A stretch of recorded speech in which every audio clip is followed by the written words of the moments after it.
Hello friends, कैसे हैं आप लोग। Welcome back to Kyara's world blog. Kyara के ब्लॉग में आप सबका ढेर सारा स्वागत है। तो फाइनली आज ये जो ब्लॉग जा रहा है कुछ इन्फॉर्मेशन देने के लिए जा रहा है, जिसके मुझको बहुत सारे मैसेज आ रहे हैं पर्सनली व्हाट्सएप वगैरह पर कि आप ब्लॉग क्यों नहीं बना रहे हो, क्या रीज़न है, और आप तो नए घर में शिफ्ट हो गए हो उसके बाद भी ब्लॉग नहीं बनाया, या नए घर को शिफ्ट करा, गृह प्रवेश किया तो उसका ब्लॉग क्यों नहीं बनाया। तो मैंने सोचा एक ब्लॉग के थ्रू आपको बता देती हूँ कि ब्लॉग ना बनाने का क्या रीज़न है। और फाइनली ये जो ब्लॉग जा रहा है ये क्यारा वर्ल्ड ब्लॉग जो नाम रखा था मैंने चैनल का, तो आज फाइनली क्यारास वर्ल्ड, क्यारा की दुनिया, क्यारा का घर, वहीं से जा रहा है ये ब्लॉग। और ये यहाँ का पहला ब्लॉग है जो कि हम यहाँ नए घर में शिफ्ट हो गए हैं, लेकिन ब्लॉग वगैरह नहीं आने का रीज़न बहुत बड़ा था। तो रीज़न ये था कि जो जब से फरवरी लगी ना, इतने बेकार दिन गए हैं लाइफ के हमारे ना। फरवरी में बहुत बेकार जिसे कहते हैं, बहुत ही फरवरी लगते ही बहुत ही बैड न्यूज़ सब तरफ से, इतनी ज़्यादा बैड न्यूज़ हो गई थी ना कि पॉजिटिविटी को देख के भी ना ऐसा लगता, मतलब फील ही नहीं होता था कि पॉजिटिविटी है, नेगेटिविटी ही नज़र आ रही थी चारों तरफ। इतना कुछ चल रहा था हमारे साथ। तो पहले क्या हुआ कि मेरे मामा जी जो हैं, और मतलब मेरे पापा के जाने के बाद हमारी फैमिली का किसी ने ख्याल रखा है सबसे ज़्यादा, तो वो है मेरे मामा की फैमिली। तो मेरे मामा को अटैक पड़ गया था, जिसकी वजह से उनको नोएडा एडमिट करना पड़ा। मेट्रो सिटी हॉस्पिटल में एडमिट थे मामा मेरे, और उनके ना नसें ब्लॉकेज हो गई थी। एक तो जो हार्ट की जो नस होती है, एक तो पूरी ही ब्लॉक थी, एक सिर्फ 30% रह गई थी। तो इस वजह से मामा बहुत ज़्यादा सीरियस थे, बहुत ज़्यादा तबीयत ख़राब हो गई थी उनकी, और उनको सांस लेने में बहुत प्रॉब्लम हो रही थी। तो कुछ दिन तो वो आईसीयू में रहे। उसके बाद उनकी ओपन हार्ट सर्जरी हुई, और जो काफ़ी क्रिटिकल कंडीशन रही थी। मतलब उस समय तो ऐसा बिल्कुल मन ही नहीं लगता था घर में, ऐसा लगता था उड़ के पहुंच जाए। लेकिन सिचुएशन ऐसी थी कि हम में से कोई जा भी नहीं पाया वहाँ, क्योंकि इधर भी कुछ भी ठीक नहीं चल रहा था। क्योंकि मेरी छोटी सिस्टर है, उसको पता नहीं कि उसके बॉडी में ब्लड लॉस हो गया था, 5 पॉइंट ब्लड रह गया था उसके अंदर। अचानक से ही उसको ये प्रॉब्लम हुई कि चक्कर वक्कर आए, और हमने जब डॉक्टर को दिखाया तो पता लगा कि ब्लड नहीं है बॉडी में। तो हम लोग इधर फंसे हुए थे। और मेरी जो मतलब मुझसे छोटी सिस्टर है, उसकी डिलीवरी हुई, आपको पता है, आपने ब्लॉग देखा होगा। तो हम 3 सिस्टर हैं, एक भाई है मेरा। तो मुझे छोड़ के मेरी दोनों सिस्टर, एक की तो डिलीवरी हुई है, सिजेरियन हुआ है उसको, तो वो वैसे भी कुछ नहीं कर सकती। और जो सबसे छोटी है उसको ऐसे ब्लड लॉस हो गया था, तो उसकी वजह से हम हॉस्पिटल ही खेल रहे थे। और उधर मामा की तबीयत को लेकर के बहुत ज़्यादा डिप्रेशन में चले गए थी पूरी फैमिली। बहुत बहुत बहुत जिसे कहते हैं ना, बहुत गंदे, बहुत बुरे दिन बीते वो हमारे उस समय। पूरे टाइम डर सा बना रहता था दिल के अंदर, लेकिन भगवान पे बहुत भरोसा था, और मैंने भगवान पे सच में बहुत बहुत भरोसा किया है।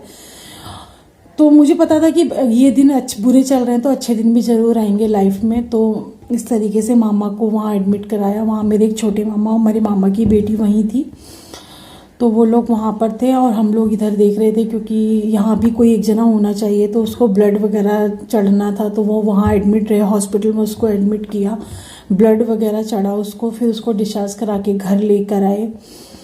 उसके कुछ दिन बाद मतलब ये हो रहा था कि जाएंगे।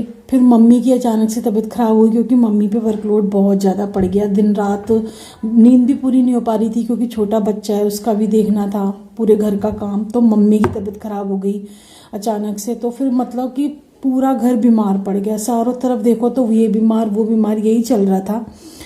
उसके बाद मुझे शिफ्टिंग भी करनी थी, क्योंकि 14 को वसंत पंचमी को मुझे यहाँ पे गृह प्रवेश करना था, उसकी भी तैयारी करनी थी। लेकिन कुछ भी ढंग से नहीं हो पाया, जैसा मैंने सोचा था वैसा कुछ नहीं हो पाया।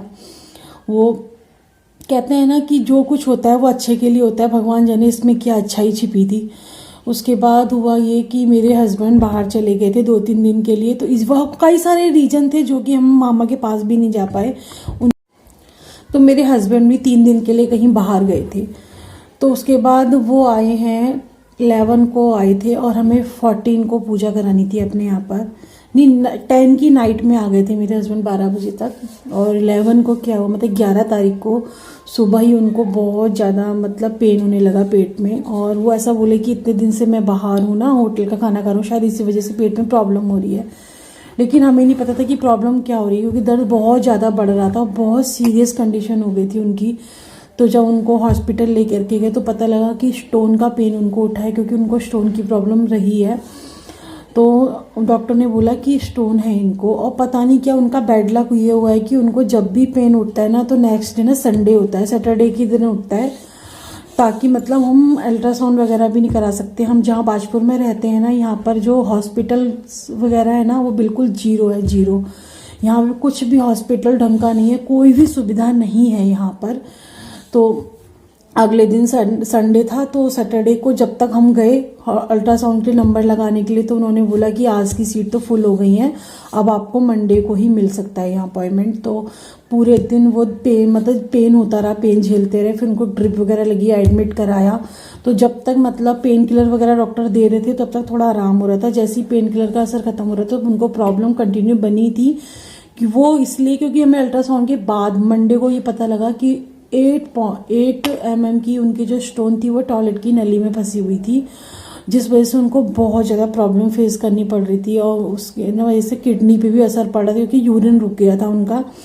तो जब यूरिन प्रेशर कर रहा था ऊपर किडनी पे, तो किडनी भी फैल रही थी उनकी, ऐसा मतलब अल्ट्रासाउंड में आया। तो बहुत ज़्यादा प्रॉब्लम हो रही थी उनको, बहुत पेन हो रहा था। और ये पेन उन्होंने 3 दिन तक झेला, सैटरडे संडे मंडे को जब हमने अल्ट्रासाउंड कराया तो उनको पता लगा कि ये प्रॉब्लम है। और फिर हमने सोचा इसकी अब कहीं बाहर दिखा देते हैं, क्योंकि बाजपुर में मैंने बताया आपको जीरो फैसिलिटी है यहाँ पर डॉक्टर के नाम की। तो फिर हमने सोचा कि ट्यूसडे को, क्योंकि मंडे को भी 3 बजे नंबर आया था अल्ट्रासाउंड का। उसके बाद डॉक्टर को जब तक दिखाया 6 बज गए थे। और ना फ्रेंड 6 बजे रात को मंडे को, मतलब 6 बजे अंधेरा हो गया था। उनके बाद फिर उनकी तबीयत इतनी सीरियस हो गई, इतना पेन हो गया कि एक बार तो मैंने मन कर लिया कि मैं इनको बाहर ले जाती हूँ, काशीपुर वगैरह हॉस्पिटल में दिखाते हैं, अच्छे हॉस्पिटल में, कि इनको ऐसी प्रॉब्लम हो क्यों रही। क्योंकि इतना पेन किलर दे दिया, इतना बॉटल वगैरह चढ़ गई, आराम क्यों नहीं हो रहा है। वो मतलब पथरी जो थी, जो स्टोन था ना, वो टॉयलेट की नली से नीचे आ ही नहीं रहा था। तो उसके बाद पापा ने भी कुछ दवाइयाँ वगैरह दी, तो इनको ना थोड़ा मंडे की नाइट को आराम हो गया। और सिर्फ मेरे पास एक दिन था ट्यूसडे, क्योंकि वेडनेसडे को हमने यहाँ पूजा करानी थी। और मतलब मैंने सोचा था कि मतलब ज़्यादा ग्रैंड लेवल पे तो नहीं, लेकिन ठीक है, अपने जो क्लोज लोग हैं उनको तो बुलाएंगे ही। लेकिन ऐसा कुछ भी नहीं हो पाया, इतनी भागम भाग में हमें सब चीज़ करनी पड़ी। और कोई भी नहीं था, सिर्फ करने वाली एक मैं, मेरा भाई। मतलब मुझे शिफ्टिंग भी करनी थी, और वहाँ से सारा सामान पैक करके यहाँ भी लाना था, और विदाउट किसी सपोर्ट के बहुत मुश्किल हुआ था फ्रेंड्स। मैं आपको ना बता नहीं सकती, वो ज़िंदगी ना मुझे ऐसी लग रही थी कि कहीं छोड़ के ना भाग जाओ। एक तो हमें इस चारों तरफ से इतनी ज़्यादा नेगेटिविटी ने घेर लिया था, इतनी अजीब सी माइंड दिमाग में चल रहा था, बिल्कुल माइंड काम नहीं कर रहा था। तो मामा की उस टाइम कंडीशन बहुत ज़्यादा सीरियस थी, तो बिल्कुल भी किसी काम में मन ही नहीं लगता था, 24 घंटे दिमाग वहीं पड़ा रहता था। तो ब्लॉगिंग करने का तो बिल्कुल भी मन नहीं था कि फ़ोन उठा के कोई ब्लॉग किया जाए या वीडियो शूट की जाए। तो मतलब इस तरीके से बहुत बेकार दिन, मतलब मुझे लगता है इस साल का सबसे बेकार दिन ये फरवरी के बीते। भगवान किसी की लाइफ में ऐसे दिन ना आए। तो मतलब वहाँ से मैं सामान पैक करती थी, इतने भारी भारी सामानों को बांधना, फिर मैं और भाई रिक्शे में लाद के फिर यहाँ लाते थे, फिर यहाँ शिफ्ट करते थे। इस तरीके से सिर्फ 1 या 1.5 दिन में हमने सारा सामान यहाँ पहुँचाया। क्योंकि ऐसा हुआ, हमें भी वहाँ रेंट हमारा 15 को कंप्लीट हो जा रहा था। तो हमने सोचा यहाँ दिन बढ़ा के कोई फ़ायदा नहीं है। और जहाँ हमने मतलब रूम था हमारा, वो किसी ने बुक करा लिया था पहले से ही कुछ पैसे दे करके, तो वो हमें छोड़ना भी बहुत ज़रूरी था। नहीं तो मैं सोच रही थी कि 1 मंथ और रह लेते हैं। ऐसी सिचुएशन हो गई थी चारों तरफ, और ये शायद किसी को भी नहीं पता। ब्लॉग के थ्रू लोगों को पता लगेगा, तब पता लगेगा कि उनको भी लग रहा था कि बुलाएंगे, पता नहीं क्यों नहीं बुलाया होगा, क्यों नहीं बताया होगा। तो यही रीज़न था उस समय कि नहीं बुलाने का। अगर मतलब सब कुछ ठीक रहा तो मैंने सोचा है क्यारा का बर्थडे हम बहुत अच्छे से करेंगे और सबको बुलाएंगे। दोबारा से जो गृह प्रवेश की प्रोसेस होता है, दोबारा से हम सब अच्छे से करेंगे। ये तो फटाफट जल्दीबाजी थी कि हमें शिफ्ट करना था, अब क्योंकि फिर सुबह दिन के बहुत दिक्कत हो जाती, फिर हम ना उधर के रहते ना इधर के रहते।